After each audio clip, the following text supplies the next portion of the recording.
No, you're good, bro. Make sure I'm cute, though. That's it. That's your. It's all you, bro. It's your That's team. forever, dude, because ya de por sí el pinche el bigote a nadie le gusta. So. Bro, I liked it.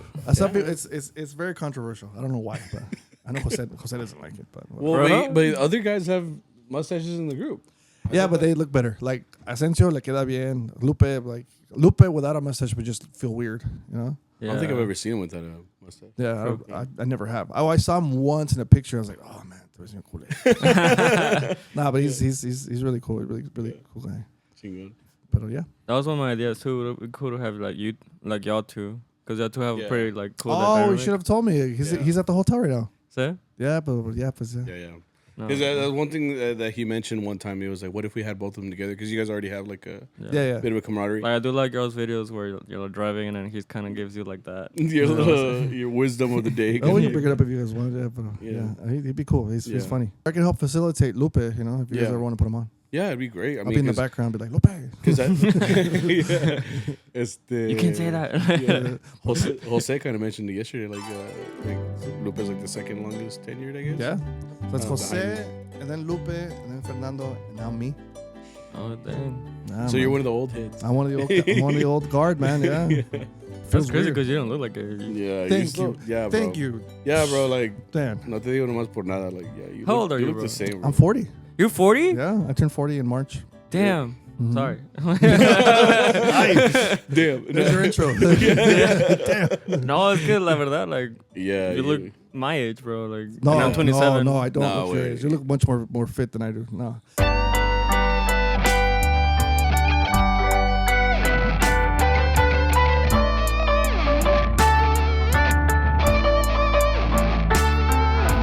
What's up, everybody? How are you guys? What? I don't know. Victor is still on a little bit of a.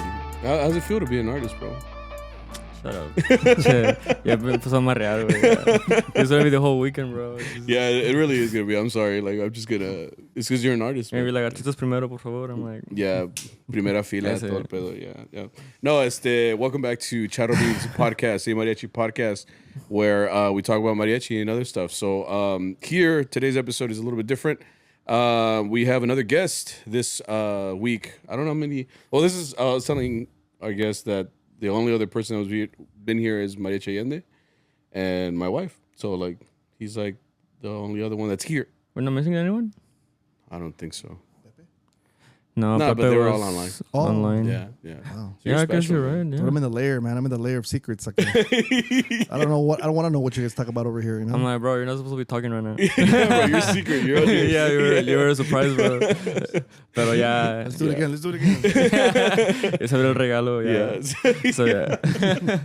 Anyway, we have a special guest that's on today's episode. You guys may know him, you may not know him, but we're going to give you guys the opportunity to get to know him. More than likely, you've at least seen him. Yeah. He's always on posters. I hope not.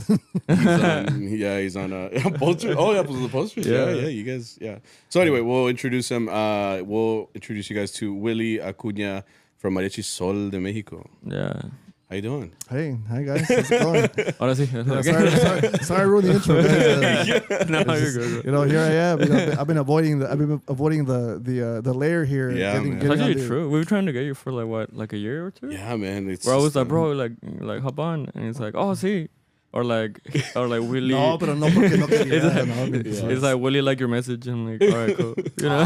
Like how much did he like your bro? He didn't respond. No, it's like when you leave you on red, like when you're in the conversation, it's just like. It's because I used to hear the voiceovers of you guys. And you guys, oh man, they're I was all Simon. It was not me, bro. That's true. He wasn't part of those. I think one time I was like, hey, dude, no me quemes, dude, because I'm just here.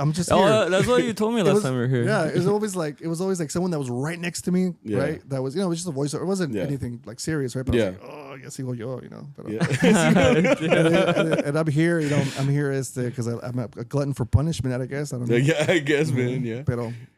But yeah, hey, thanks for having me, guys. Yeah. But you're here now, bro. And, so introduce yourself for the people that don't know who you are. So my name is my legal Christian name is Guillermo Acuña, but I go by Willie. I've gone by Willie for years. My namesake just passed away on Monday. His name was Willie Mays, right? Mays. So my dad was a baseball player in college, right through college, and he named me after Willie Mays. But for some reason, I became a musician. You know? Yeah. Who would have thought? Yeah. Would have thunk it? That's funny. Yeah, my brother played sports, and I did more music. So Okay. Did you not play sports? I did when I was younger. Did you play baseball?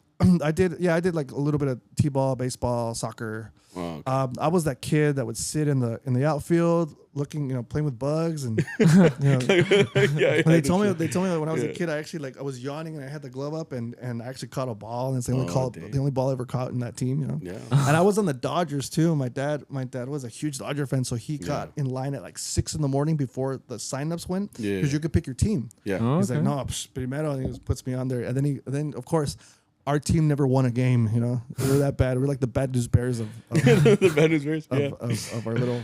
Hey, they won games, bro. Like, I don't know. The Bad News Bears won. They won a couple of games. We got we might have won like 2 games.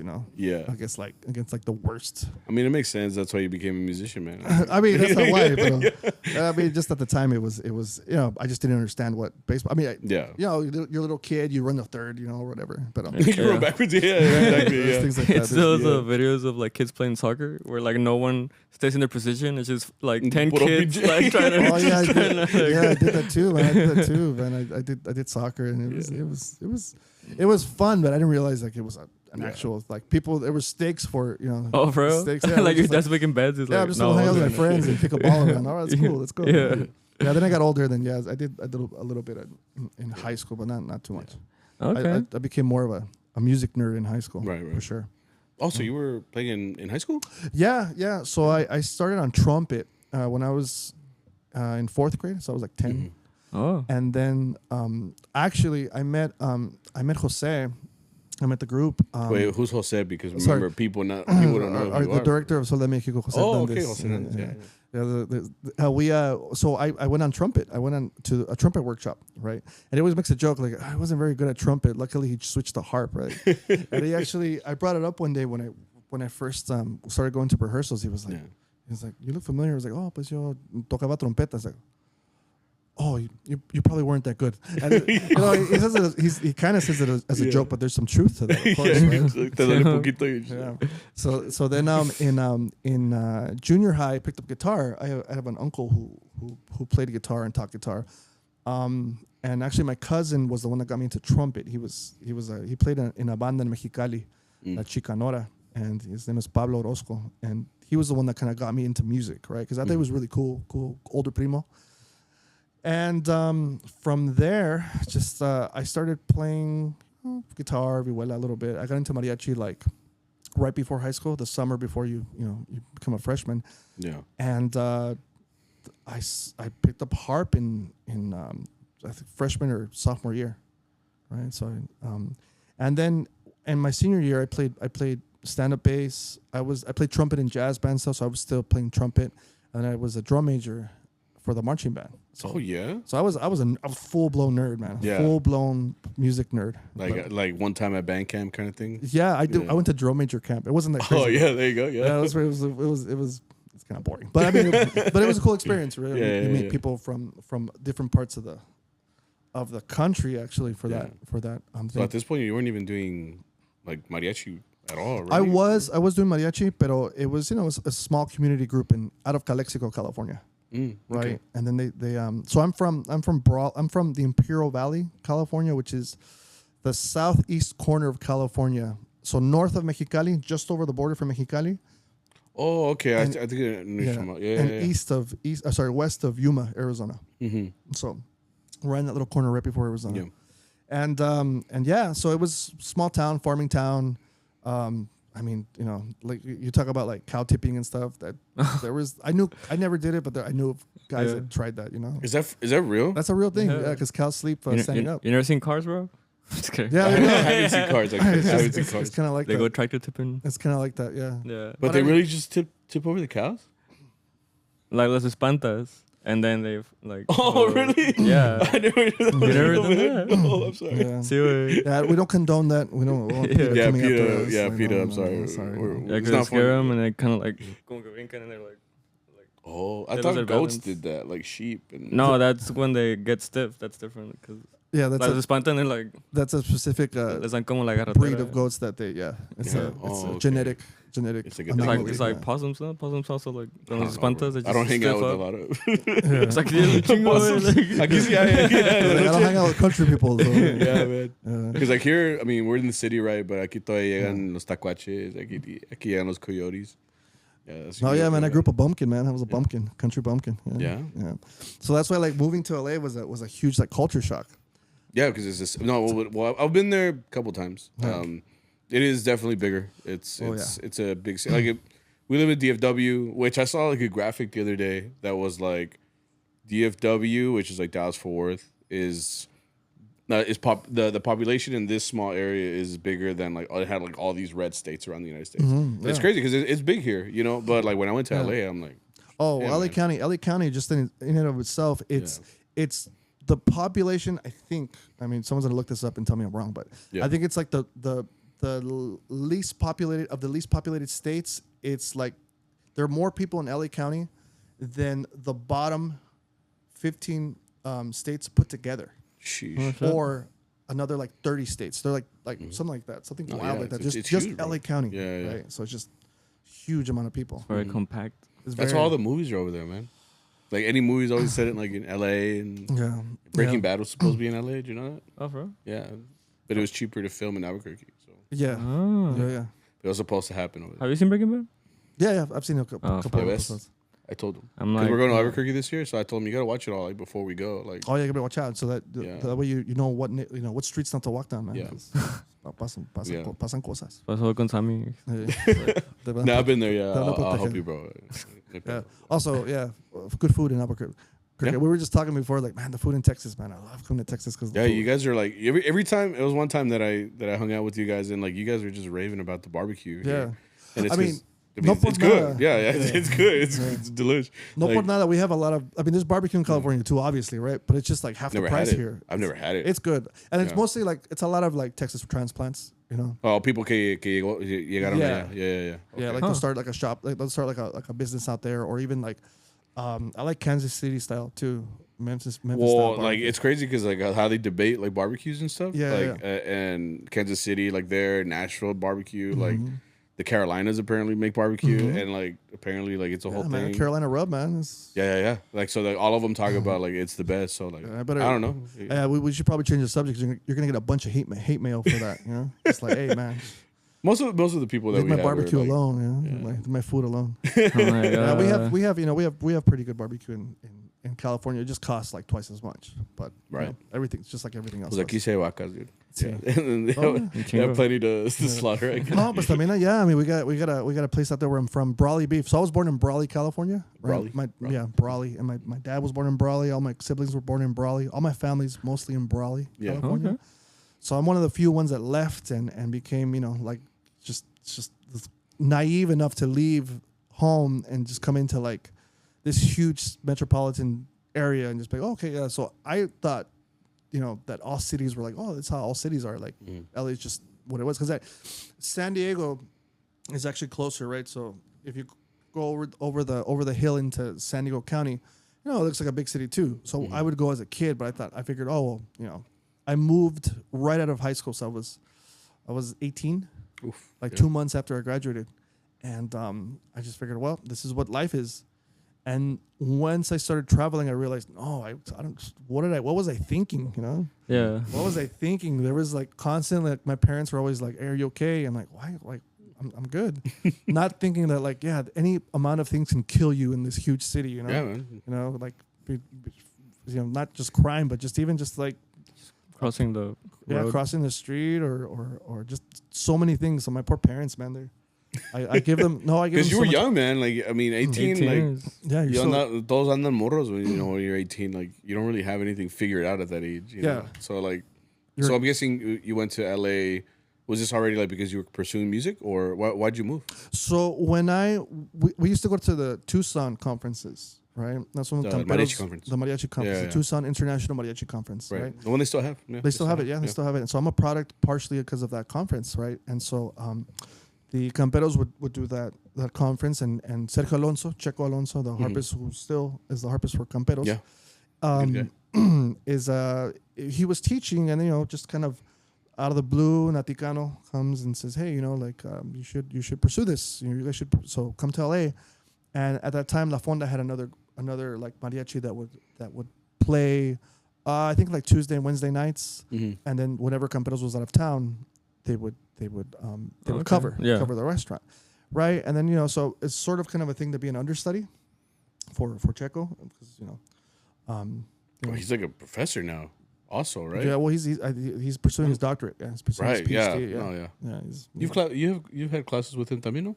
Like one or two. See? Not as much as I would have with him. Oh, okay. Yeah, so that's how we met, right? So we met at the nationals, of workshops, like right? 2012? We went in 2012. Yeah, this is man. I don't feel old. Yeah, not one bit. Oh, you don't look old. That's what I'm saying. Yeah, we're just talking about that, man. You. If you told me you were like our age, like 20, te creo. Like I'm not even kidding, man. Yeah. No, I'm up there. I'm up there. I feel it. I feel it. It's weird because you wake up one day and it's like, hey, why does this hurt? Why's my knee hurt? Yeah, that's. Yeah, let him smile, bro. You're just like, right. Dude. And then like you work out and it doesn't come off as fast as it used to. You lost me at workout, bro. There you go.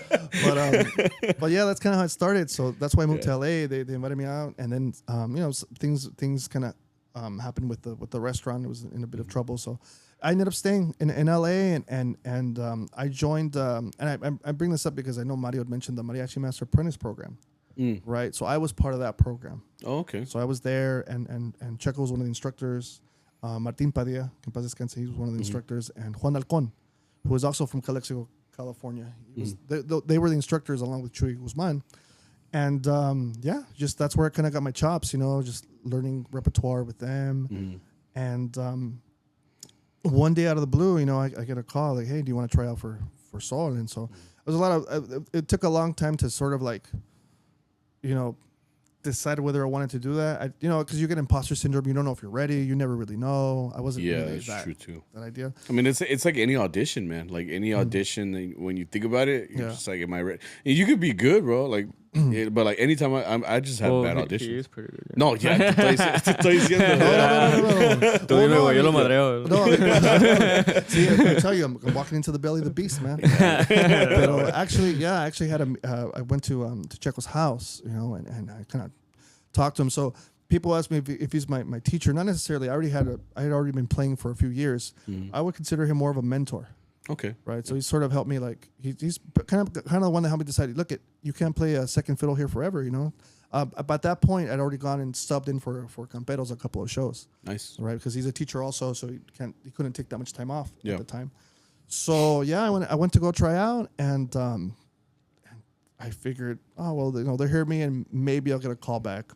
And then so I went to do the audition, and within half an hour of I was practicing with Arturo Gerst, and I get this audition. He gets up and calls Chuy Hernandez. He's like, "Hey, I think Willie's your guy." And that was it. It was quick. It was like a half an hour. Dang. And then it was like a 3-month probation. Like they tell you, it's 3-month probation period. I think Mario mentioned the same thing, no? 3 months probation or something like that. Yeah. Most groups work like that. Like you're here in a probational period, so just. They want to see how you like react. Yeah, right. Once you're actually like belly of the beast, man. Like, and then one time I, at a rehearsal, it was like 3 months later. I asked Troy, "Hey, so when do I know if I'm in the group?" He's like, "How many suits do you have?" I'm like, "Oh, I have 2 suits." Like, you're in the group. You're here. Just just do your job, do what you're supposed to do, and It's like, don't fuck it up. It's more luck. like it's your job to lose at that point. Yeah. And that's how I think that's how when you think of it that way, it makes more sense, right? Yeah. Because I think it's not so much about proving yourself in the moment; it's about developing. Like how can you develop? And I definitely play very different than when I first played. Yep. Joining the group, right? Okay. Because you get to learn the sensibilities of a director and what they ask for, and I think like the biggest classroom I think is a recording studio, because that's when you really know, because things are really detailed. Everything is on a click track, man. Yeah. Click track, and you get the rush of it's the nerves, anxiety, what have you, Mm-hmm. and no perdona. no perdonan el click track, you know. You're like, this click track is going. Is it slowing down? Like you start asking questions. Like, yeah. I think it's a metronome. Like I feel like, you know, what BPM? Check it in. Yeah. Are you sure? Like, I'm out of tune. So, are you sure? Yeah. But But stuff like that, man. It's just and so taking that into like onto a stage or taking that into like even just like chambas, you know, and being accountable for yourself. That's the thing that for sure is been the most eye opening is hearing yourself and realizing that you put a recording out and it's gonna be in the world forever. You know, so like it's nerve wracking. Oh, when you put it that way, man, be like in a library forever. Like this is gonna be like internet, you know. He's like. I remember my first recording was for the Reinas, right? Because at the time they didn't have a harp, right? They have a harpist now. She's great. But yeah, they do. Yeah, they do, I saw. Yeah, she's very young. Yeah. Yep. Like on the new, they're recording a CD. Yes. Ahorita, for their anniversary. Mm-hmm. Yeah. Yeah, they have a harp player. What? Yeah, the harp player is great. Come on, bro, tú, harp player. It's awesome. I'm a bass player, bro. Pues entonces yo toco vihuela. But yeah, it's just the way things happen is weird because when I first was playing in LA, it was hard to go to chambas as a harp because nobody would take a harp, and it was just like, you know, you go to chamba, pues llegó la marimba. I'm like, no es marimba, es harpa, right? Yeah, and I get that a lot. Too, yeah, here. It's a lot. Yeah, now in LA, there's a lot more harpists, right? Yeah. But I remember there was like 3 of us that would, for the whole county, that would go do chambas, right? Sí habían más harpistas, pero no iban de mariachi, right? Hay jarochos allá, hay de todo, pues hay un poquito de todo, paraguayos. Pero de mariachi, pues nomás íbamos 3. And there was times where like, wow, pues ya estamos completos, because they would take 8 or 10 people. And you know, smaller groups, and every member there's a cost to that, right? So I would go on vihuela because they always need or guitar, you know. And I just remember being like going with, you know, being 18, putting on a suit that barely fit me. You know, it wasn't even the suit like the black suits that they had here. I had like an old black suit with like it was bordado, right? Okay. Con greca, pues. Yeah. And you know, a couple months later, I got my suit, pero unos señores, oye, pues, ¿qué haces aquí? Ni te sabes las canciones así de gacho, man. O sea, te marrean. Me marreaban, sangre pesada, los señores, right? Yeah. And so yeah, you kind of learn quick, you grow up quick to having to like, you know, you gotta pay rent, or this is what you want to do. And at the time, I was going to school too. What school were you going to? I was going to LA Valley College, which is right next to... Is that a community college? It's a community college. Okay, yeah. It's a community college. It's part of the college district in LA. And, but, you know, I wasn't used to waking up by myself to go to 8 a.m. music classes, so I would show up late. I wasn't the best student in the beginning. I feel that. Yeah. It's hard. It's hard, right? Because when you have freedom for the first time, it's like I can just sleep in as long as I want. But then, wow, there's a class. The only class. I'll get the next class. I'm like, well, there's only 8 a.m. classes for music, and that's mostly everywhere you go. It's weird. And you get like notification that you've been dropped from the class, like too many absences. Yeah, or W's or whatever. Yeah, and but see, and actually one of the things that really made me disciplined was being in Sol. Because you have to be there on time. Oh, yeah, we'll see. That's how they run stuff there. And you have to come prepared. So when I finally transferred to UCLA, it was one of those things where show up early, sit in the front of the class. Like, you know, the things, over the years, you realize what are the things that are going to make you successful, and it's showing up. Yeah. The world is owned by people who show up, you know? So, that was a really big culture shock and a big learning curve going from a small town of like, I think at the time it was 40,000 people to a metropolitan area of like 8 million, 9 million people. Yeah. It was, and compact. Which is crazy that you say that, like there was like 3 harp players that made up that population, you know? Yeah. Because ahorita sí ya miras, I mean, you guys go to do workshops and go to school systems, and you see like nowadays, like full classes of harp players. Man. Like the workshops really cool. Are it's funny because like y'all bring that up, nationals. I know you had pictures back then, like on your Facebook of like you going to some workshops, and there's like 3 harps there or like 2 harps there, and it's just like you one-on-one with like con el true. profesional, you know, like you or you know someone like Checo. Yeah. And like now you could have like a whole workshop where it's just full of these beginners or like they're 1-2 years in, but it's like a class. That's true. I think the first workshop that I had with you, it was like me and like 2 other people, right? Yeah, that was a long time ago. Yeah. And actually, I think you were like a big part of like why I stayed on harp. Because you were like so cool, just like meeting you, and then I think you even got me like a harp. Because I remember like flying to LA and then taking like a harp. Yeah, I was non-existent. I remember that. Yeah, I brought an old harp that I had there, and then I borrowed one for someone else too.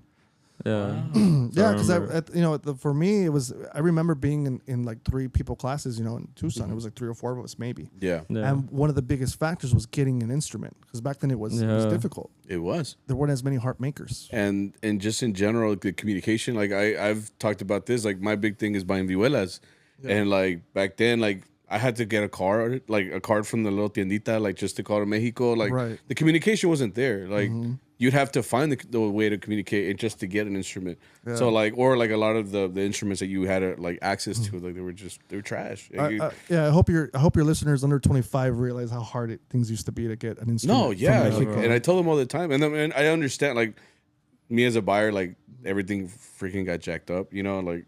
And I like as far as the price goes, but like it's crazy how accessible it is now, because like back then it wasn't. Like you'd have to struggle, man, and then like and like with the harps or whatever that you did have, like you'd have to deal with it. Like you know, like I bought this one from Adrian Perez because he actually like got it brought to his side. Otherwise, I would have never gotten one, bro. Right. Yeah, and that was like. Telling you, like you have to like facilitate a deal, like a drug deal, just to get an instrument. Like, and it was like the whole fiasco. Like, man, it was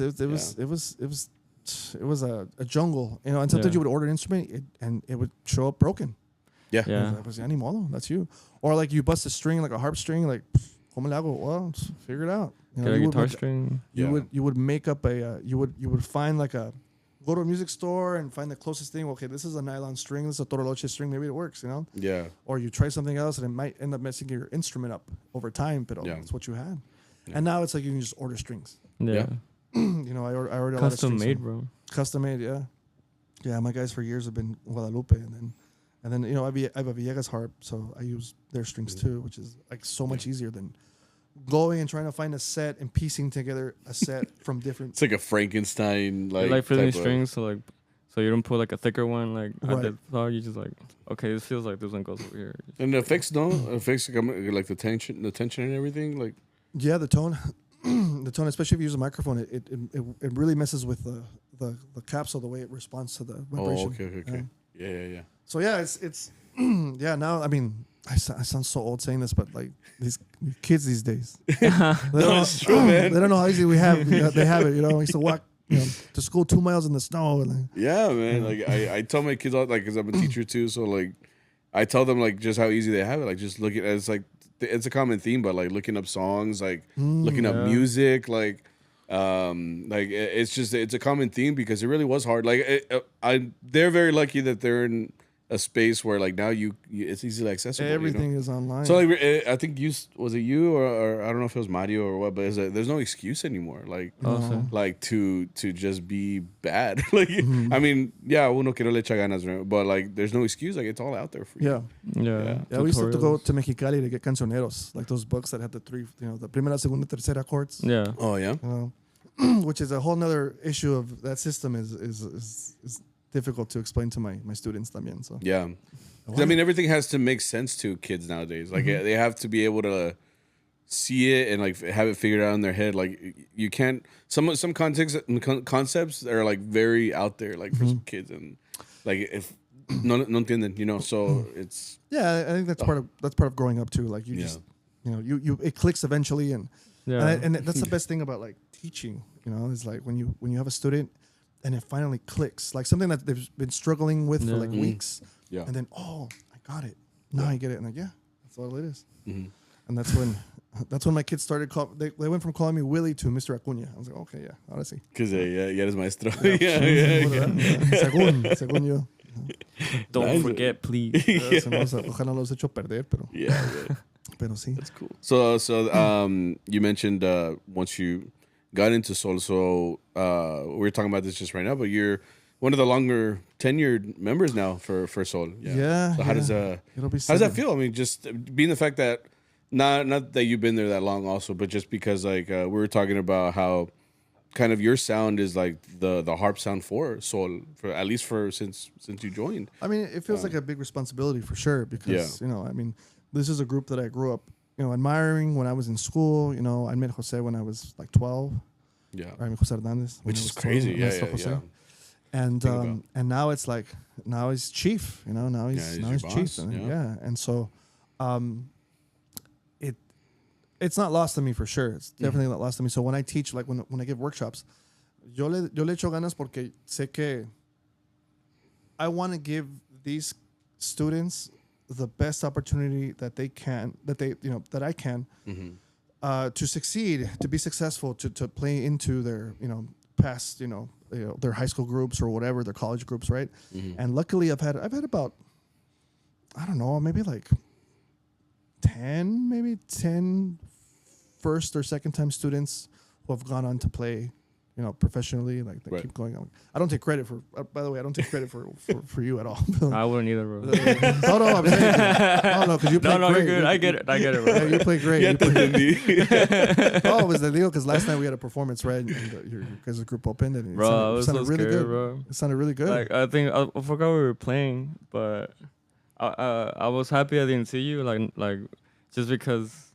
Like the pressure, like I think I saw Pepe because I don't know if you saw it, but I was like playing and I looked like to the side, and it was just Pepe like looking at me like, and I was like, oh shit, like yeah, man, it's because I just felt like it's nerve wracking, yeah. So I was that into you because I saw Euro like watching me play, I would have been like, no, I mean, no, pues que fuera marro. No, but it's not even just that, it's like it's like a different feeling. Like I know for sure, like me, like. Because you guys were just on stage, and like one thing they always ask me if I get nervous on stage, and it's not that like I don't get nervous. I actually like being on stage. Like being on stage is fun, and something like you guys are on stage all the time, Pero si te da como I don't want to say like there's pressure. Like it's just pressure, it makes like you think for sure, yeah. Because I mean, I don't think that they would be like, oh man, this dude sucks or anything like that. It's not like that. It's more like. This person you might know because you grew up with them, like with Pepe, for example. Like we grew up with those guys, and then like you guys, we met when we were in high school, and you guys were in workshops. So like you guys at least have seen us around for a while. Yeah. So I know for me, like I would just get nervous because of that. Like not even because Mano Mariano or whatever, but just because like these are all eyes, just watching you. And, yeah.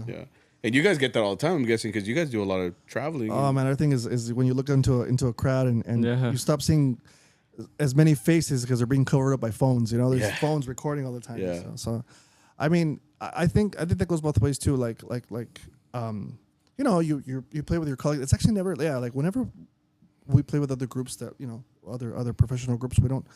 It's never like that because we all know each other. We all see each other chambas or whatever. Or también si son de Mexico, pues nos somos colegas, nos conocemos, right? So we have good camaraderie. Yeah. I think for me it's more students because like. I feel that responsibility to perform. Set the example. Yeah.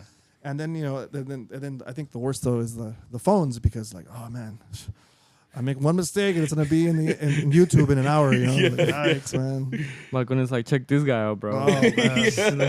Yeah, I mean I've been dodging, man. I've been lucky because siempre toca la persona que está a mi lado. That messes up or something? No, que lo marrean. Oh, really? Yeah. Oh, okay. Pero una vez sí, one time there's been a couple of times que they're like, oh, que la cara que tiene or whatever. Because, I'm concentrating on something. Yeah. Oh, I get that a lot too. Yeah. Like, Paco he's always like, no, just... And I'm like, bro, it's because he's so... Like I'm having a good time, Like, I don't think you have to be smiling all the time to show that you're having a good time. Like, that's... You're doing like your thing. Andas concentrado. Yeah. That's what it is. Pues estaba viendo el solo de un compañero, the bass player, right? Arnulfo. And I'm just watching, yo nomás, pues concentrado, ¿verdad? Y dice, pues este infeliz parece que nunca sonríe, o este feliz está... Just like, ¿yo qué? Yo aquí todo humilde. You can never please him, bro. Yeah, man. Yeah. And that's another weird thing, too, is like sometimes you get like messages, right? Like from like people that you don't know, you've never met. And then you meet them in person, right? Like, ¿por qué no me contestaste? Oh yeah, you get that? Sometimes it used to, not so dang. much anymore. Yeah. Because we all have, and that's the other thing that like I think a lot of younger cats don't realize that like we didn't used to have access to these people. Like I never had access to the guys in these groups when I was a kid because the internet was, I mean, it was there, but it wasn't like, it wasn't instant. Yeah. I couldn't just send them a message, you know, right? Or I couldn't just add them as a friend or whatever. Add them, give them a quick like critique. Like, hey, dude, you messed up on X, 30 measure 34. So right. No, y si me ha tocado que vamos a, we go say hi to the crowd after the gigs or the concerts, right? Yeah. And someone comes up and hey, I sent you a message 6 months ago. I'm sorry, man. And you go back in the message. It's like someone who's private. Who it's not even the real name and it's not the picture. And it's like weird. It's like okay, man. It's like a truck. You're like, it's like, man, what is this cars, bro? It's a scam. Sí me da miedo. Yeah, man. Sí da miedo a veces. Yeah. Pero sí, I mean, but other than that, it's usually really gratifying when you oh hey, it was nice to meet you guys. That's true. That's one thing that we've talked about before. It's just like I think the cool thing about you guys is that I mean, I'm not completely great with like everybody's names, but I know a lot of faces, and usually like when I go do like for these concerts like in Fort Worth, like it's funny because like all the worlds collide. Like I know these people from this aspect of my life, and I know these people from this aspect, but like they all come together like at a concert like this. So like it's funny because it's literally like, oh, hey, ¿cómo estás? Hey, ¿cómo estás? It's a camaraderie thing, but at the same time it's like a little bit under pressure because it's like. Everybody's here, bro. Like, so like, tú que andabas on stage yesterday, I was like, every time I looked up, I un charro, and I'm like, I looked at it. I'm gonna look over here. Oh, I thought, like your meter just dropping a little bit. I just didn't look. I was looking at the ceiling or like at the floor. I do that a lot too. Yeah, I can't look. Just look at like that, man. Yeah, it is different. The vibe definitely changes when you're in a room with other musicians también. Oh yeah. But especially like mariachi musicians. Yeah. It's kind of nice to like to go somewhere where it's not mariachi musicians, right? And you're sort of ambiguous, like no one knows who you. Nobody knows who you are. You have to just enjoy the music and just like there's no one's asking you stuff. What do you think about this? Like, dude, I'm here to just like watching the show, man. Hey man, I just play, Just It's nice. But it's definitely a wake up call when you run into a group of colleagues que son músicos. Oh, you know what? We gotta bring it. Yeah. It's no porque not to be better or worse than anybody. It's just like there's an expectation of you to give your best. To give your best, exactly. Yeah, and that's and also too with my students. With my former students or whoever it is, I tell them no, but you're developing. You just give it your all. Oh, but I made this mistake. Well, it's great that you recognize that you made that mistake. Right. So learn from it and move on. Yeah, see. And that's one thing also. I mean, when I first was playing in the Mariachi in Sol, just having to have a short-term memory and move on.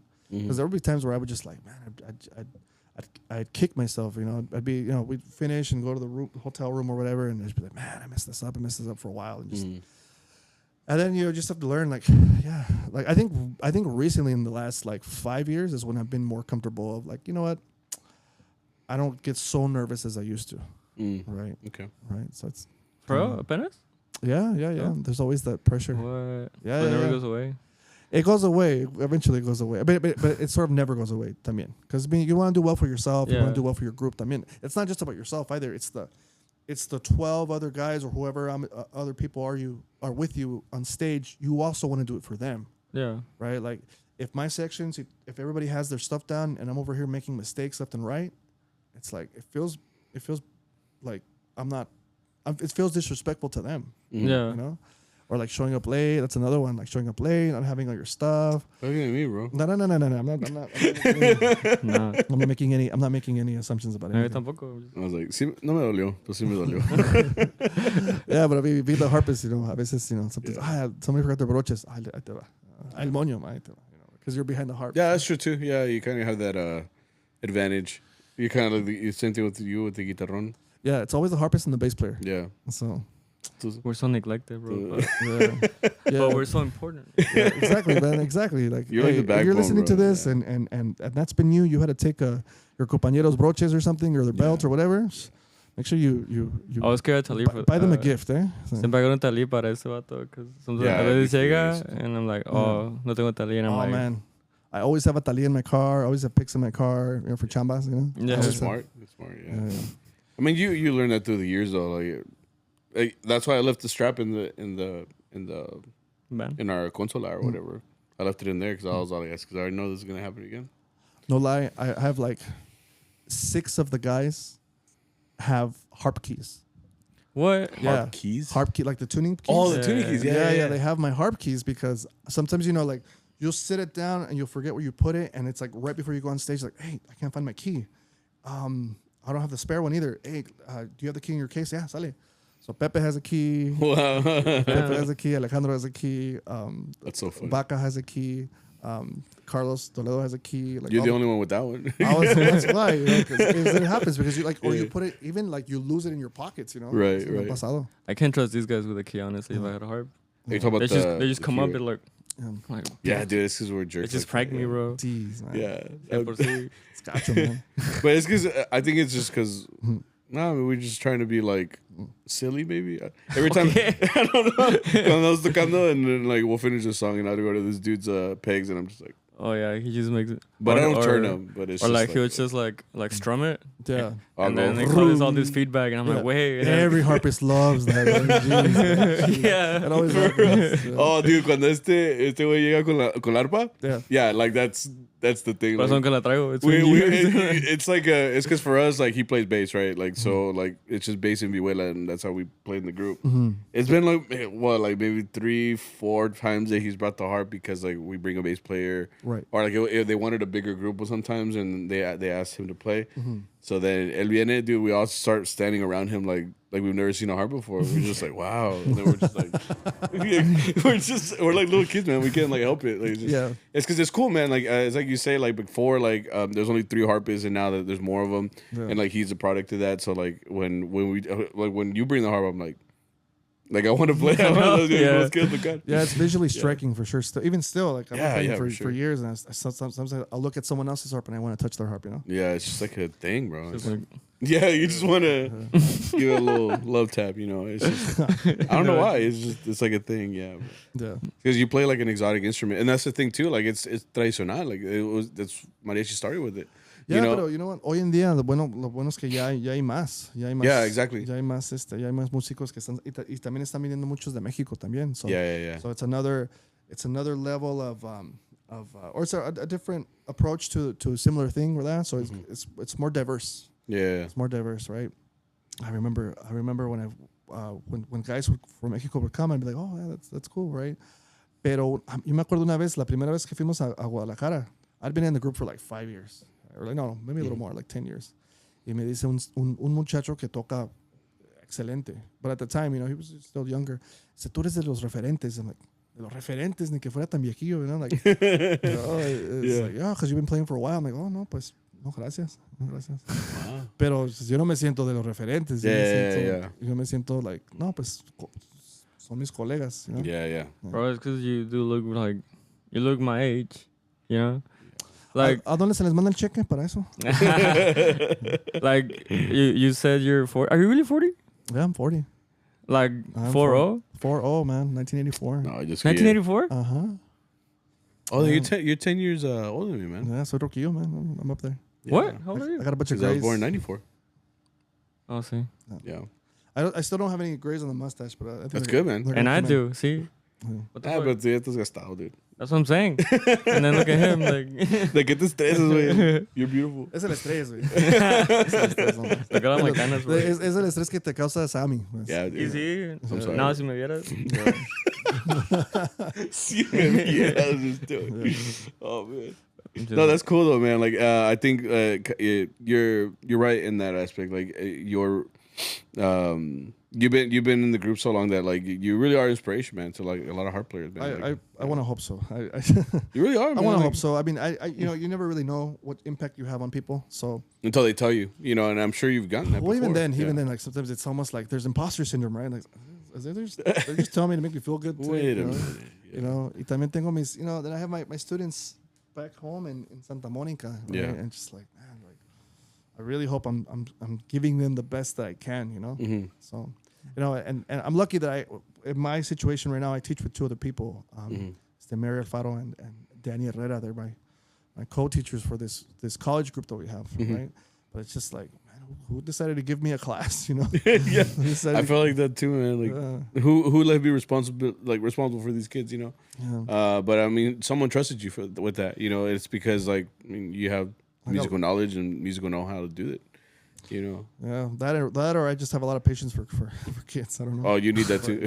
Trust me, like that's it's a whole nother thing, and that's usually why a lot of people don't become teachers. And the patience is far above a lot of things, you know. Like it has to be there, and it's not necessarily because like, I mean, kids can be the worst, but it's also because like, you know, the times are changing. You know, times are changing. Then you got to change also, like to try to cater those kids. And I feel like to be like a harp player too, like you have to want it. Like it's hard seeing like a kid that plays harp, you know, quiere.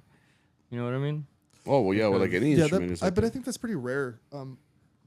For the most part, the majority of the kids that we've had at workshops get it. It's porque quiere. Yeah, you know? that's what I'm saying. Like, because you can have kids like that are in band, or like you know playing like trumpet or guitar that are just learning it, but maybe their parents are making them do it, or right. It's something that it's not there like intrinsically for them. You know, they're just kind of like. And I feel like for harp, like that's very rare to. It's rare to see like the opposite where they're like, "Fuck, ¿qué estoy diciendo?" Yeah.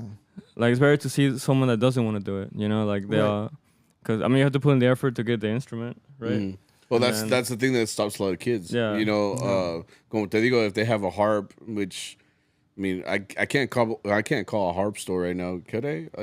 I don't think so. Could you? You can email them and they might get back to you. Yeah, they might. Yeah, they might. No, I mean, they will. But I mean, it's not. Yeah, it's not. But so it's commonplace. Yeah, and it's like the el arpa que you use, like they come from foreign countries. Like it's not an easy thing. You can't go to Walmart. Bro, you really have to want to do it. You really have to want it, right? Like I get like students where their parents are like, I'll buy them a guitar on Amazon, and they come with an Amazon guitar, and it's like, what? You can't use this. Yeah, and you can't use this. Like, I could teach him to be the best guitar player ever, but he can't use this. Like, it's not gonna do him any good. But it's like, that's what their parent could afford, or that's what all their effort they're gonna put into getting an instrument for a kid. So right, and so you have to adapt to that too. That's the hard part. Yeah, man. Yeah.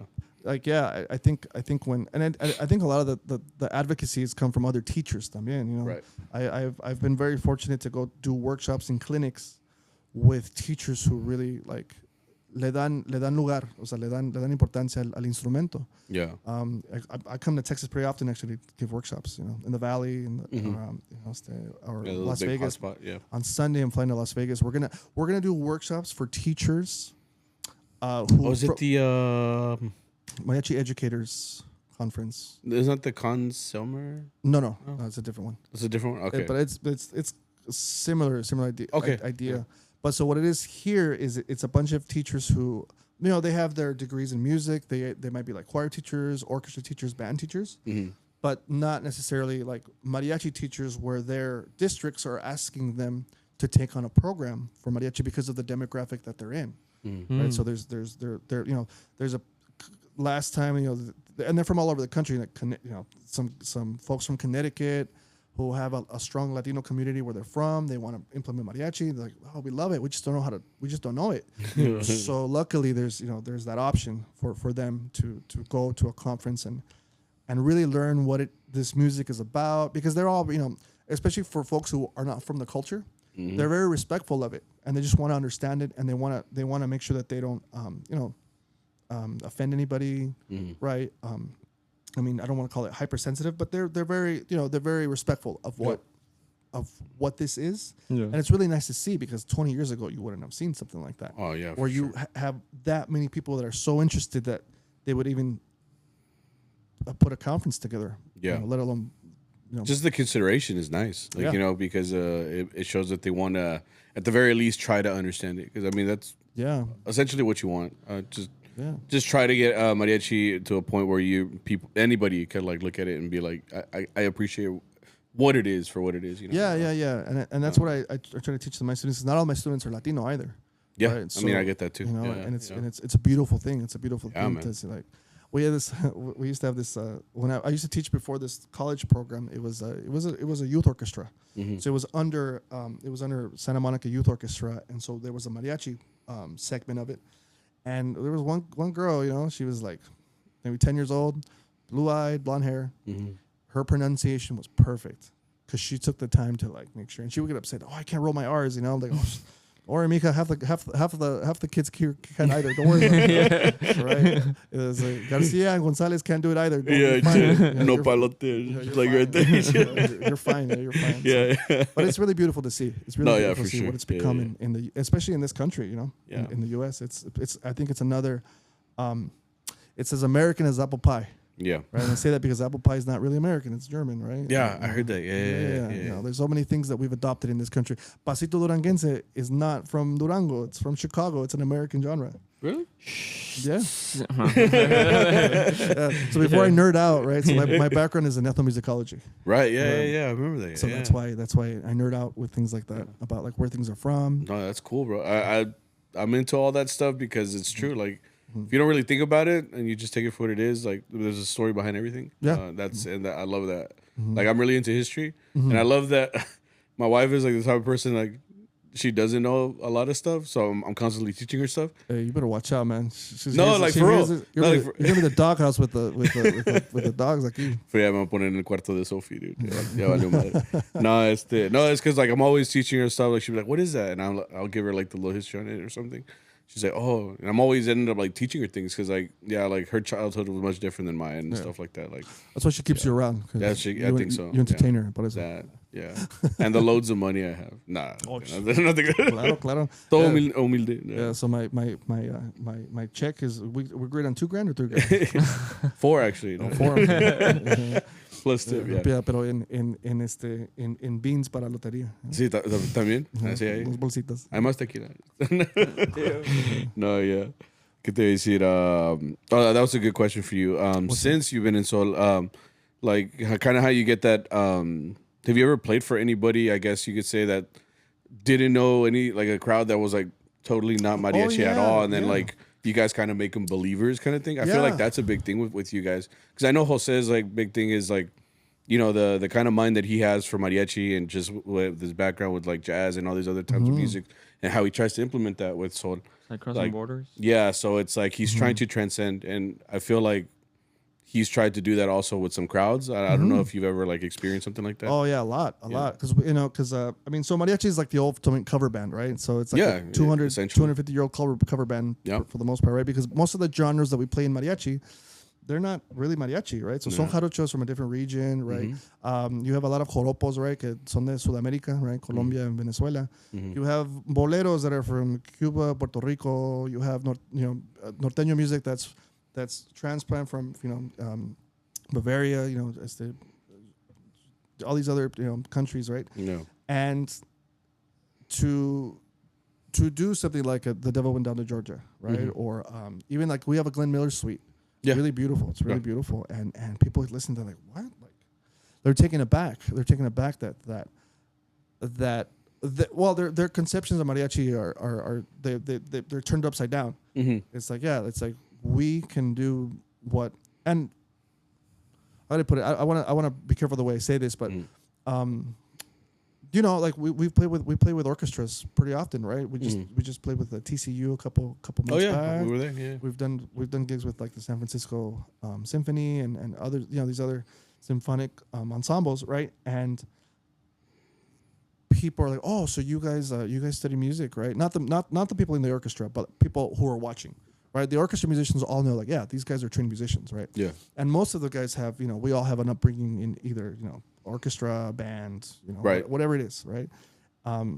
We all have classical training. We all read, right?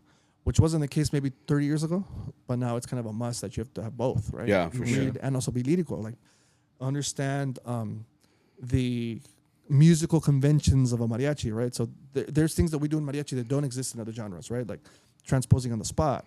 Or like, si alguien se canta una canción, it's like Lupe. Oh my gosh, Lupe, my compañero. We've done gigs before together. Y pues he's one of those guys that doesn't say no to a song because se las sabe todas. Yeah, he knows all. So sígueme, and so you have to listen to the melody of a song that I've never heard of, and va pa tercera, whatever it is, and you just kind of you have to listen to where the chord is going to fall, right? And that's not something that a lot of folks in other genres of music have because they have they have the page, which is not to say, it's not to say one is better or worse. It's different. It's a different. It's the way it is. Yeah, it's a different expectation because like here, it's like right now the Albuquerque master's class, and I know that's a big thing for a lot of students every year when they go out there. Like just the audition is like apparently this year's like transpose a song from this key to another key, and like so a lot of kids don't grow up with that, and it's because the expectation is different in mariachi. Like it's not just like here's a piece of paper, learn it like how it would be maybe like in a symphony. We're playing this week. Right. Like we're expected to do that, but also go to a backyard and play El Rey and este vato sings it in La, and cámbiala, absolutely, and it happens instantly. Like it's not even like a thought. Like it's like en La, okay, vamos, and sale, I think the best thing is when you have that, right? So you're at a backyard party. Mi mamá quiere cantar una canción, or el señor quiere el cumpleañero quiere cantar una canción. Okay, pues véngase then. Yeah. Okay, well, it's usually in me. But like, you start thinking. Yeah, you guys start thinking. Hay que bajársela para, a different key. And then, like, they'll sing, they're out of tune, entran mal, cantan descuadrados. And then, to top it off, after everything's done, they get off and, el mariachi no se la supo. Okay, like, it's always our fault, essentially. Yeah, it's no matter what. It's like, oh, man, dude. Pero sí, así pasa. And it's funny that it's always been like that. I mean, hasta con artistas, I'm assuming. Like, I mean, hay unos artistas where, like, son cantantes, but we've had before, like, where people would come up to sing with us. Oh, okay, es cantante. Oh, okay. Llega. En do, por favor. And she starts singing. It's en re. And it's like... And us as musicians were like, run. Like, we're in the middle of the song, arre, and then we change it to that, and then they change again. Right. And it's like things that you have to constantly think about that maybe you wouldn't do it, like, in another genre. Is it weird that I actually kind of like that, though? Well, I mean, it trains your brain. Because I like it's like a challenge. It's like it's like a puzzle. You like the pain. It's like a thing that you have to think about. You said it before. It was like a gig or something like that. Because he's good with this. He's learned a lot of rep like this way because, I mean, there was one point maybe I think I knew more than you, like when we were young. But me gana. Yeah, but it's because like at the restaurant, especially, like my boss is the same. He's just like, hey, we'll play whatever, and then it'll be a song or whatever. He doesn't know it. He puts it in a playlist called Homework, and he just listens to it. And then next time they ask for it, which I'm like, what, bro? They're never gonna ask for this again. And then sure enough, and I was like, wait, ¿cómo va esa madre? And then he'll tell me, and I'm like, oh, it's that one song that I really like royally messed up last time, So then he gets the points on that one because like he learned it. So now he can kind of give me the notes, and I'm like, okay, so I can hear it, and we work together to get it, better than the last time. Right. But just really quickly, I want to backtrack. So just in context of what we're talking about, singers, we're talking about I'm talking about like backyard singers, okay, like not the artists that we have accompanied. Like, ellos llegan. It's us who are having to learn their repertoire. So it's like, okay. That's on the spot sometimes. Sometimes, Sometimes a veces like, ay, tóquenme esta canción en tal tono, and they know the key, right? Because they know what their repertoires are. Okay, vamos, boom, and luego. Or they're just not feeling up for it. They're just like, hey, can we just lower this? Or like, and we've done that before too, where it's like, you know what, I'm feeling a little tired. Can we lower it down a half step or a whole step? Oh, I was gonna ask that too. It's happened. But for the most part, like the people that we've worked with, they're very professional, and they're well-known artists. So we're just like, oh no, of course, anything you say, maestro. Yeah, it's a respect thing too. Yeah. And usually they're pretty good about that. I mean, they know. Like we have to work together in the end, like, to get this gig or this performance like out there, And it's really nice when an artist like is like that. Like Aida Cuevas is like one of the coolest people to work with because she's so sweet, she's so like humble. We've done, I mean, we've done a lot of artists. We didn't talk about that because it's too many. It was very crazy the time that I saw her porque llegó, estaba enferma. She was like, oh, I'm a little sick today, and cuando se va a cantar, it was just like. She belted it. I think she's so gracious. She's so amazing. She's great. She's very great. Yeah. So like, it's inspiring. I guess I have a question. Like, how is it like? What? I guess I have a question. Oh no. Like, well, I always wonder like how much it's gonna go like south. This is gonna go south now. This No es cuando te pagan. No te creas. So how is it like, because I know like for harps, there, I mean now there is, but like back then there was almost like no music, right? So like how is it like when you do like your part, does like because you have I guess as a harp player you have a certain like artistic freedom, right? So how does that work with Sol? Does Jose just be like, hey, can you do something here, or like for the most part in the beginning sí me daba más partes because I was still todavía no era gallo jugado todavía, right? So he'd be like, okay, don't do this, and now over the years he's give he me tiene más confianza, pues, ¿verdad? Hay veces de tiro que no, sabes que I miss a part, no, sabes que es que aquí están dando este acorde and it's clashing. Like it's rare now because I can I catch it now. Pero now it's like, yeah, no, pues aquí hay huecos, tú échale y me deja. And part of some of it is when to play. But also just important when not to play, when to pull back. Yeah. Because when I first started, yo le echaba todo, pues yo le echaba salsa a los tacos, a todo. No, bájale, esta canción es de esto, o sea, tranquilo, right? And so that's where you learn how to like sort of. So now when I go to chambas, it's like I still play like that, and they're like, "What made you think of that?" I was like, "No, it's just something I thought up on the spot." Okay. Or like someone, or sometimes you get invited. So, they want a harp, and aquí échale, arráncale con todo, right? Y unas canciones que si se prestan, un son jarocho, pues si se presta, right? The whole time, pero como un bolero. No.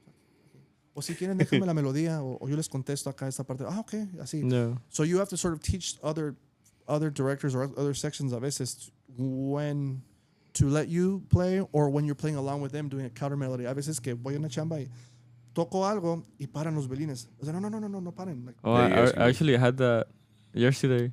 Yeah. Because I don't know if you saw it, the popurrí de Ciento. Like I was doing something, and then the Chema was just like, he told like the violins like corten it, like. Oh yeah. Yeah. And I was just like. You know what? I do remember. Yeah. Go yeah. Right. And it's because it's usually when people aren't used to, like when I do gigs in San Diego. I live in San Diego now. Right. And so like they're not used to having harps around that as much, so they stop. And so it's more like, compañero, no le corten ahí, dale, te estoy echando like something to add to what they're doing already, right? Yeah. A lick to contribute to what they're doing, or just pulling back. And then the guys that I gig with in LA, también they're more used to hearing it, so they're like, they just keep playing their part.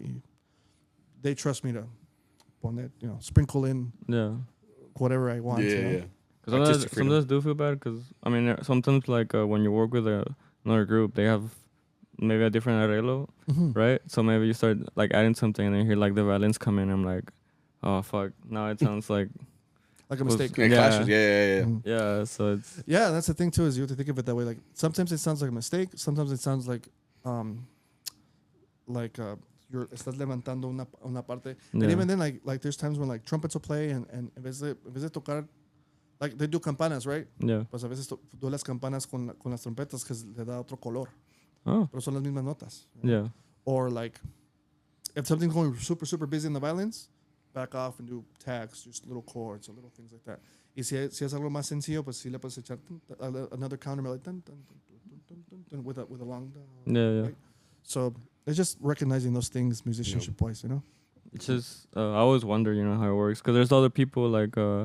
I know for a while, No Te Quedes Land, they had like, when you asked the director, who was Carlos at the time, he was like, well, I let them do whatever they want. Like, I should say like, un solo aquí, and that's not very like harp players. Like, if you go to like colleges and stuff, like the director goes to a harp player, it's like, hey, like, play something, But it's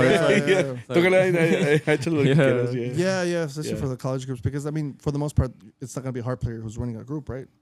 Well, not to say that there aren't. There are a few groups like I know, Charlie Lopez has this group in Sharyland. Sound great.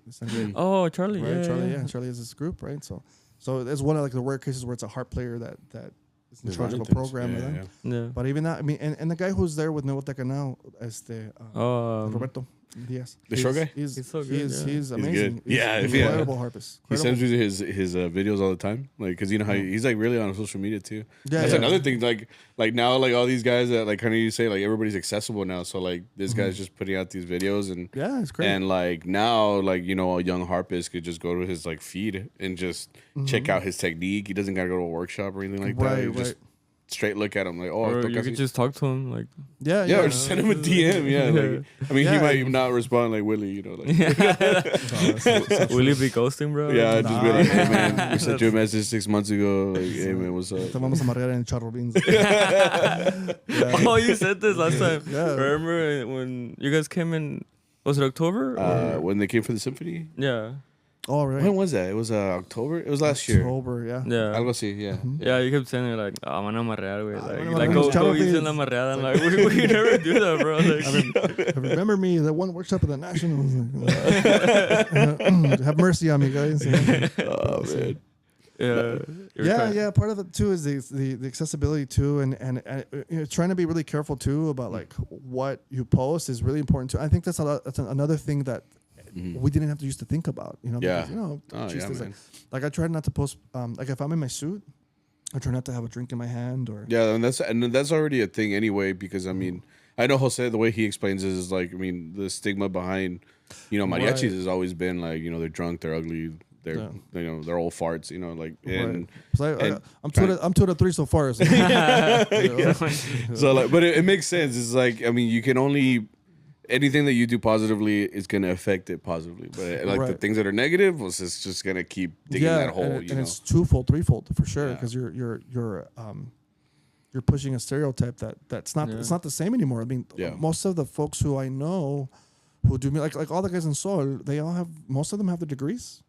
Or we're pursuing degrees and they're taking a break just because of the or they have schedule. Education, you know, they have a lot of background. Classically trained, like it's much different than like, you know, random dude in a pueblo, which isn't knocking. We've talked about that too. It's like a dude in a pueblo that like, you know, doesn't have the same like como se dice, training or anything like that. A lot of them that's what they had to work. So by ellos is, you know, that's their livelihood. You know, it's better than like being a cementero or. But even then, man, there's guys que una vez conocimos a un señor estamos en Tecalitlán, and un señor no era de Tecalitlán, he was from another un ejido casi, un señor ya grande, y se sabía versiones de La Negra, de todos esos sones que ya no se tocaban.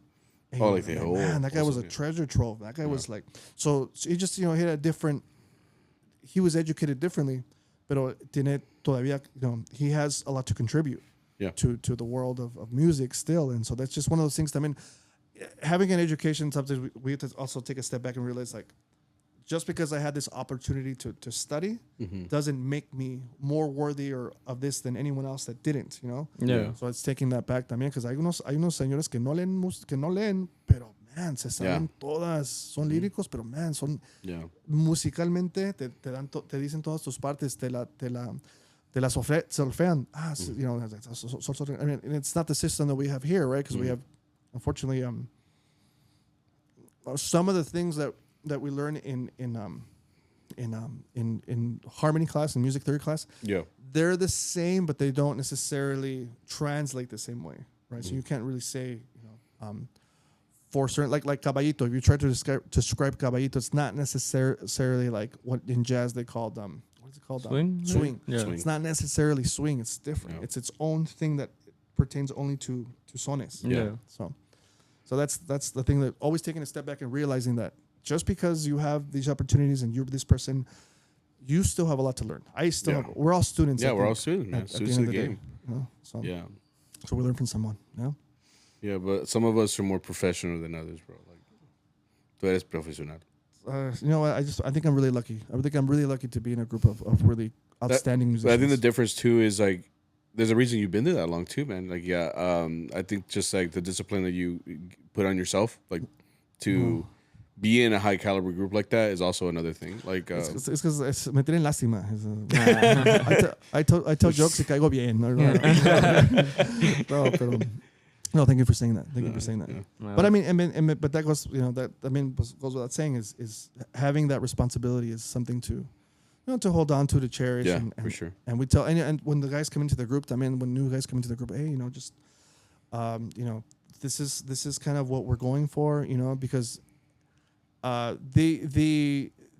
what it used to be back in the day for groups, not like, I'm not talking about the pro groups, but just, you would go to a group, to a chamba, una bola de músicos, y siempre había un marro ahí por acá, o esto, and it was like, it would bring the group down. And so the culture with us here is like, hey, bro, what can I do to help you? What can I do to help you, prop you up? Oh, you forgot a moño? Okay, let's figure this out. Let's figure this, or your brooch is here, boom. Like, instead of saying, well, that's your pedo, that's your problem, right? It's like, no, déjate ayudo porque because making as a team, if the unit that I'm with looks good, I as a result also look good and look the part and representation, like as a whole, like of the organization that you guys represent, which is right. solid, Yeah. I've always thought too, like something important, like to be like in a group, to make it like also more unido, is like pues se tienen que llevar también, like you that's have another to thing. Yeah. well, like this. Pues hay unos que se llevan y hay unos que se llevan, Yeah. se pasan, pero yeah. No, but I'm saying like there's like you can trust on someone to like maybe help you out and stuff, like que somos unos amigos at least to a certain level. Sí. Because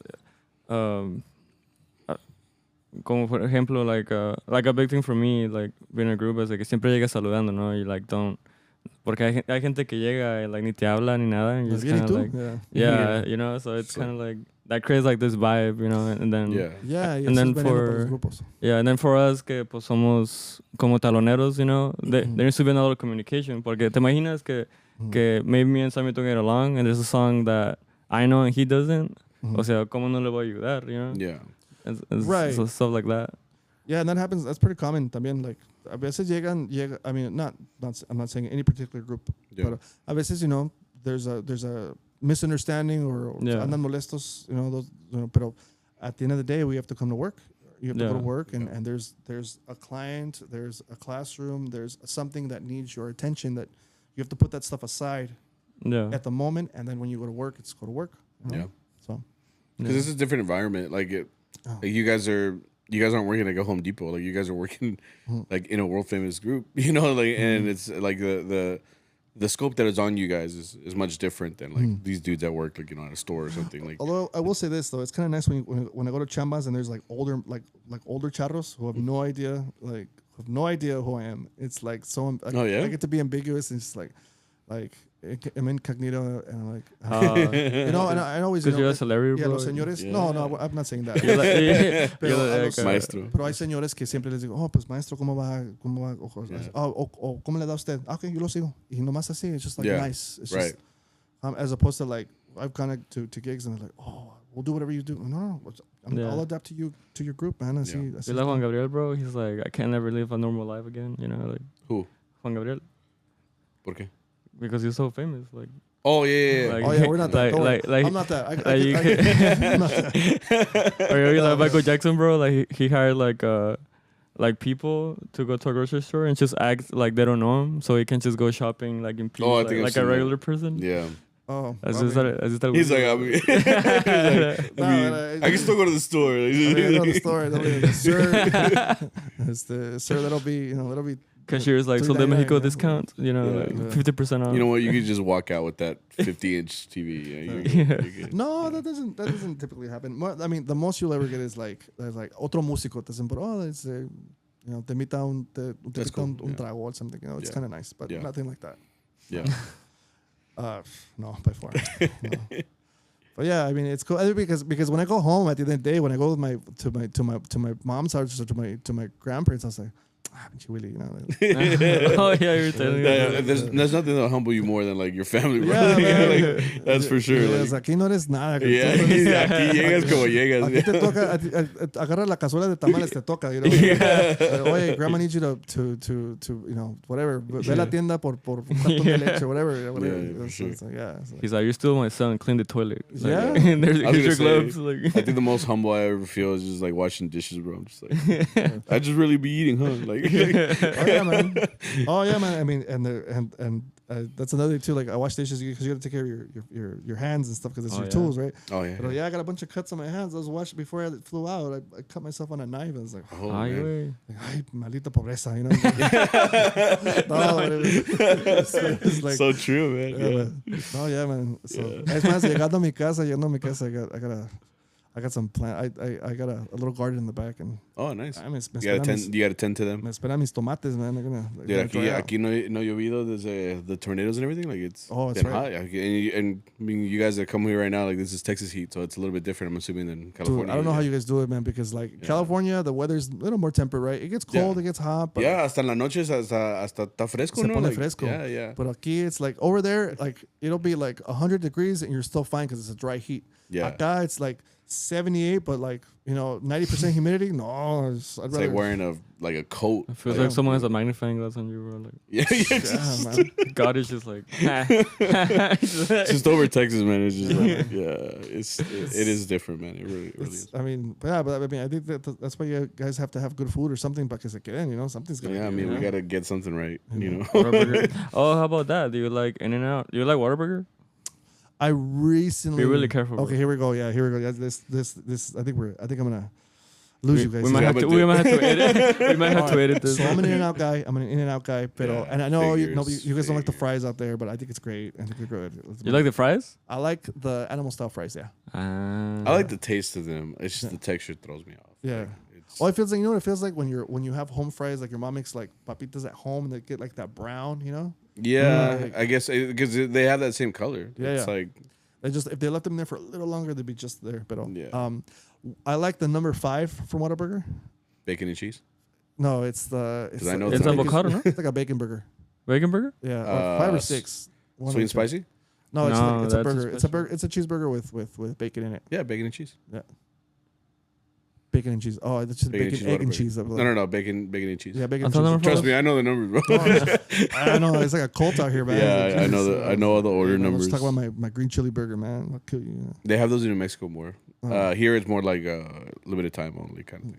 I had that one in. I had a chili cheeseburger that they had in San Antonio that was good, man. Oh, Good, with man. the chili cheese one. Yeah, that's seasonal too. Yeah. And that's the other thing too is like the one in San Antonio is not as good as the one It's- in over here. And It's like, dumb. And It's- the ones in Arizona, they're all terrible. I'm like, dude. Like I'll tell you straight up, when they say that, it's because you just had a bad Whataburger experience. Like they pretend that Whataburger doesn't suck sometimes. Like it does sometimes. Like when you go at 2 a.m. or 3, and there's a long ass line, and you're there forever. like there are people that You are get tired, it, and it's cold. Like it's just Yeah. it happens So sometimes. that's what I'm saying about In-N-Out because they only make 2 things, right? And fries yeah. and burgers. So it's I gotta will be say that. consistent. I will say that. Yeah.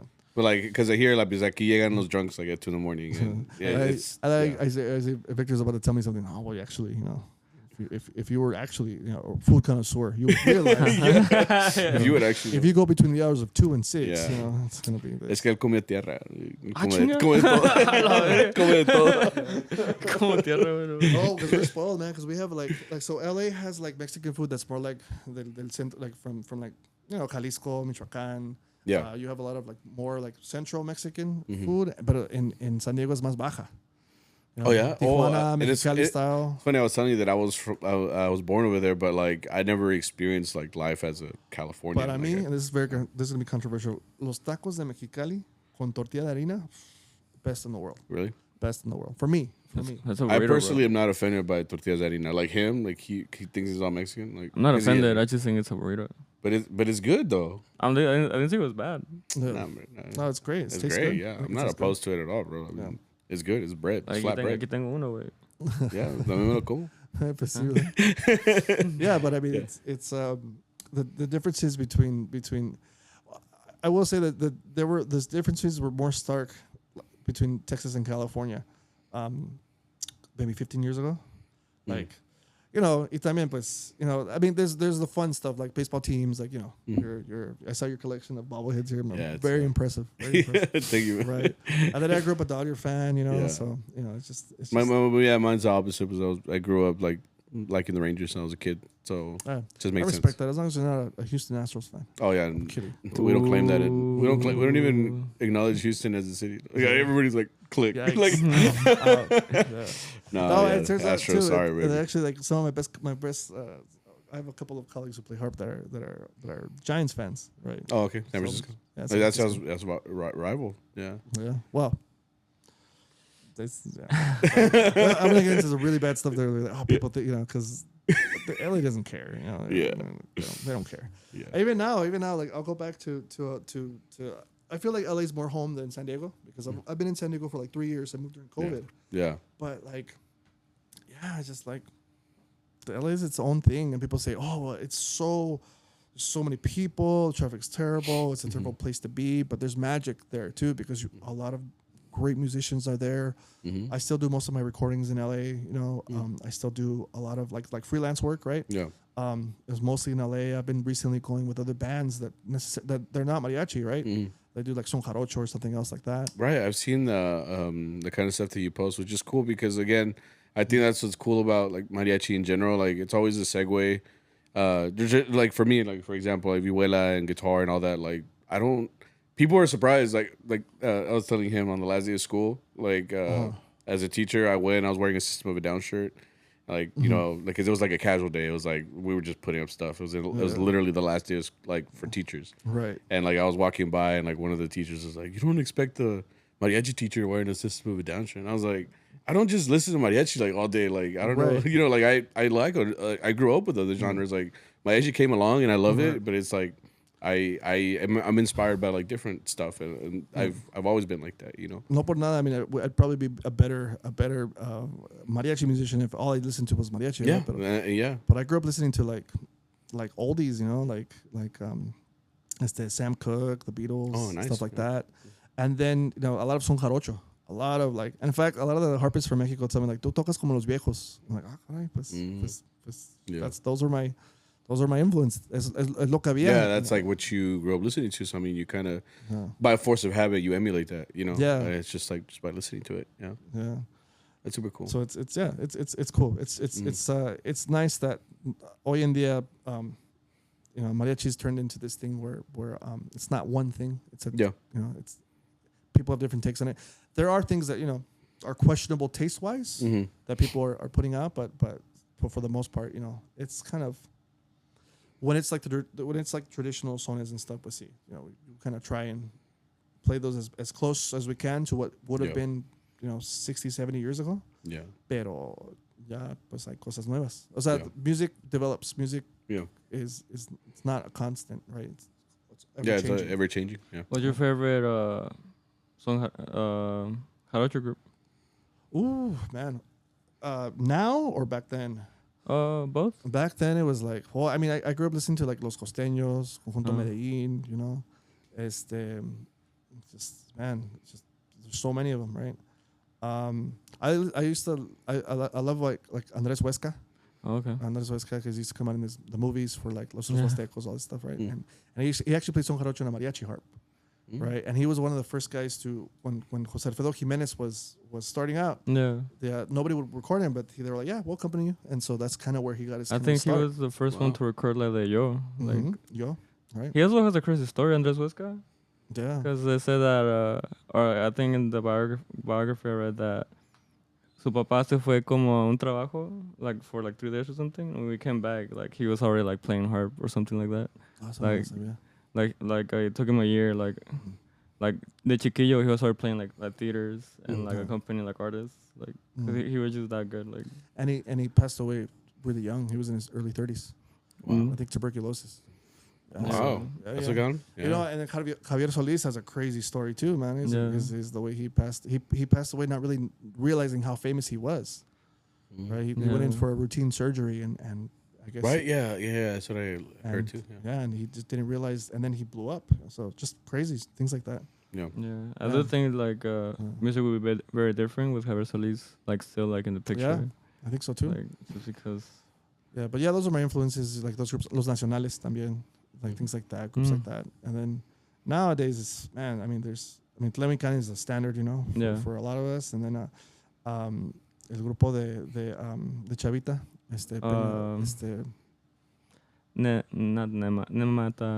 Nematatlin. Is that what it is? Yeah. I'm gonna mispronounce it. I'm sorry, Chavita. Yeah. Yeah, but Chava has like. Yeah, incredible harpist, incredible person. Fuimos a Veracruz, right? We want to show my mom, and I said, no, pues la avisamos, no, pues vamos a estar ahí para si hay chance de saludarlos. No, fueron por nosotros. Nos llevaron a la casa, and then Yolo was there too, right? His girlfriend, and tocaron para nosotros. Oh, bro. Yeah, man. There was el papá and Chavita and Yolo was so nice, and they were just so nice. They are crazy musicians, man. Oh. Pero, o sea, así como los ves de músicos, como personas todavía más. It's really, really sweet people. It's really crazy all that, like, because he plays everything, bro. Like anything that, like, I guess that he likes, like, porque it's not just like jarocho stuff. It's like he'll do like he's on like pop stuff and like stuff like that. Vamos por lo mismo, ¿verdad? Que like, oh, pues que mariachi tiene que ser tradicional, and so he's one of those guys that also makes son jarocho. He has a different take on it, so he does a lot of different things that aren't necessarily traditional. Pero en 20 años maybe they'll be traditional. Pero por ahorita he's innovating stuff, you know. Which I would say he's like one of the bigger like he's coming up real quick. Yeah. Wow. And then you have cats that have been there for a long time too. Julio González has been there a long time. There's el Maestro Iván Velasco también. He's been for years putting a lot into that genre. There's a group, the Recoveco group, que es de Veracruz. There's a group.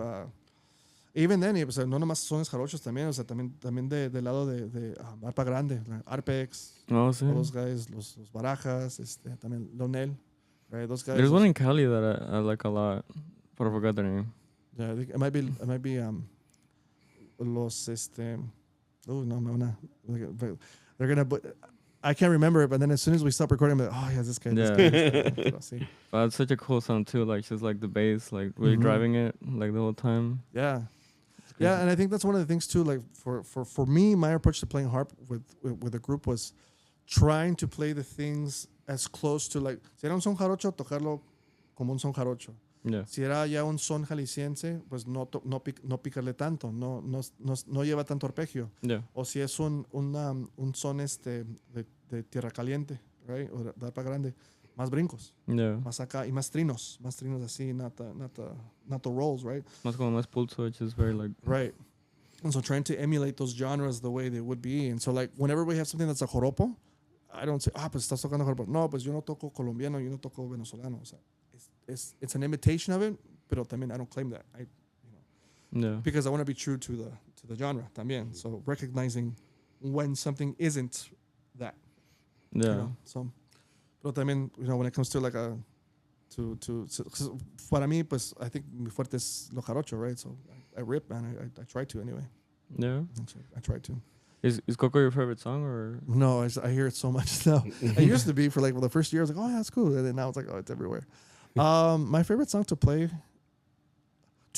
is like Consol. I like her. We have a little jarocho popurrí that we do for bailes de Veracruz, right? But my favorite song to play like in si es una chamba de like, as I've done the jarocho gigs before. Okay. Siki El pájaro Q, pero así lenta, not like the mariachi version, like así la más lenta, where the versos are changed, like they change the versos too. Yeah, okay. Yeah, so like la versada en los jarochos, it's beautiful, like décimas y todo eso.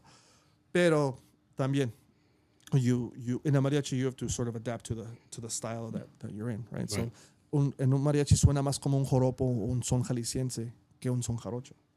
So it's recognizing those things too. Wow. Yeah. That's cool, man. I wish I could play more harp, but también cargándola para todos lados. And then like how you're always kind of like now, you just dreading put the like coffin the in my flight. car. I was like, damn, man. Like, no, llegas al aeropuerto y te ven, ya llegó este car. Yeah, this is the guy. Yeah. This is the guy. Yeah. There's a guy in San Diego that because we go often now. We've been busy this year, thank God. And he siempre me, ¿cómo está? Y me hace el paro. He's like, just put it right there. I got you. Like, sometimes I won't say what airline he was because but I was just like, I won't charge you the extra thing, because usually there's an oversized charge, right? Yeah. Te lo cobro como una maleta. Oh, you're fine. pasa. You know, me deja pasar. That's cool. That's compa, right? But it's just like, yeah, man. It's like most times they see you, like, oh, that's gonna be extra charge for this, and how much does it weigh? Todo esto. It's like, would you like insurance? Yeah. In Mexico, pues ya es otra onda. You know. Jeez. You look at the wrong and hay otro cargo, you know. Pues tenemos que cobrar esto porque Yeah, I never thought about no me like gustó tu that. cachucha or whatever it is. I don't know. I think the worst is whenever they're like checking for drugs. Because sometimes they I've heard that they've broken instruments like that. Yeah, because they're trying to get on the inside. And they broke a Mario Rosales harp that Dan Sheehy got because I'm like... Because I think he just finished making it. When he sent it out, like the shipping was like, is there drugs in here? And then like they broke the harp. Like, they broke it open. Yeah. And it's like the Stradivarius of harps, you know? Yeah. Wow. Well, you had one. I had one too y me la quebraron en el aeropuerto. Aquí en DFW. Oh, you're hearing in DFW? Yeah, he was telling me, yeah, right before this. I mean, it's a huge international airport, which that's not an excuse. You know, like I've always thought like, if it's as fragile, like be careful. Like it's, pues mira, it's literally. te la tiran. And then if you have fragile stickers, hasta con más ganas. Yeah, y por eso cuando like I've borrowed harps here and there. I didn't used to do it before because pues nunca it's not gonna feel the same. Pero ya como hay varios modelos que they feel similar. Se puede. So that's why when someone comes in from like alguien viene de México and si van a estar en San Diego, like, oh, me prestas una harpa, yeah, man. Si se puede, o sea, si estoy, if I'm in town or whatever, si se puede, yeah, take it, man. Yeah. Ya después voy por ella porque it's hard, man. It's hard to travel with them. Hasta tenía ganas de comprar un arpa con otro arpista, con Checo. We're gonna let's buy one and we'll leave it in Mexico, así para que cuando tú la ocupas en México, tú la recoges y ahí la dejas. And that's smart. whenever, yeah, we were gonna do that, pero we need to get back into that. Mm-hmm. But yeah, man, harp is another animal, man. I never thought I didn't think when I was in high school that I would still be playing harp. This in a mariachi. Like this. Well, I mean, you definitely done that. I feel like none of us are, honestly, like because when you first start learning it, you know, like that's true too. You just kind of get thrown into it, and and luckily he had some of your guidance. And I owe that to I owe that and to my parents. You know, my parents are very instrumental in that. Yeah. You know that, so they were always very supportive. Yeah. You know, and still my mom still is. You know. Yeah. Well. So yeah, man. Yeah. Cool, man. Well, I appreciate you coming down to. I know that it was a little crazy. No, by a little bit, not by a lot. But I mean, I just appreciate you. You guys filmed this at it's what 9 o'clock right now. Yeah. With the sunlight. Yeah, with the sunlight. Yeah. You kind of gave it away. Yeah. No, but I just appreciate you. Like I know that it's not easy, and you're the guest, man. So like I appreciate you coming down and helping us out. I appreciate you guys over the years being kind and having mercy on me on the podcast. But no, I really it means a lot. So you guys have said some really nice things that I, you know, as someone who's in this crazy thing, you don't get to really enjoy that. So thank you guys. Yeah, and I just wanted to point out, like at the concert, I thought it was really cool. Like when you what'd you tell Victor? You just told him like. Oh, he told me I sucked. I've never told you that out loud. I've only thought, he just thinks about it. I just DM'd you that one time. No, but during the concert, it was cool. Like you kind of told them, like, no, but kind of like. I just handed off the harp. Yeah. You know what? I've done that for years because somebody did that for me.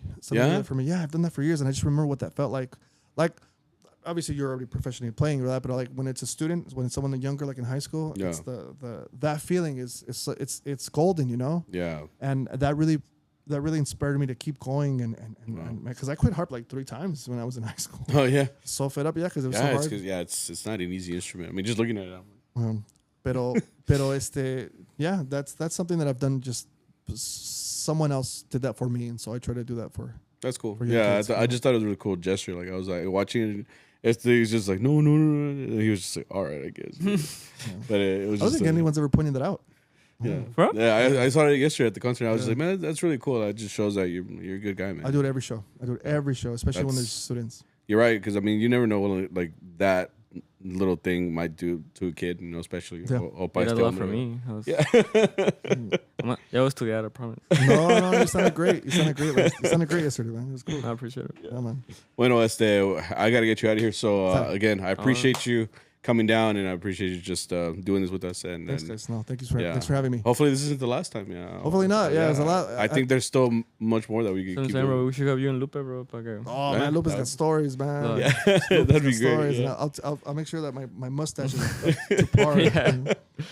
Cool, man. Would you take Lupus and like paste it on yours? So, anything you want to say before I guess you take off? No, well, I mean, thanks for having me, guys. Again, yeah, my name is Willie Acuña, and it's been fun being here. We'll see you guys on the next one aquí in Texas. Sure. Bueno, pues, Go Dodgers. Go Dodgers. Yeah. We're gonna go to Dodger Stadium, bro. Let's do it, man. I'm down. I'm really. Yeah. Cool. I'll go for the vibes. Huh? You got anything before we take off? No, yeah, I mean, Willie's someone that I mean, you still are like a big inspiration to me, and you did a lot for me like younger, so you're definitely like one of the reasons that I'm still doing this. Okay. Oh, thank you, brother. I appreciate that so much. No llores, bro. Yeah. Well, it's one thing that I always tell my students too is I hope this music stays with you forever. Yeah, and that's all we can really hope for, man. Yeah. Y aquí andamos. Aquí andamos. Yeah. Bueno, pues,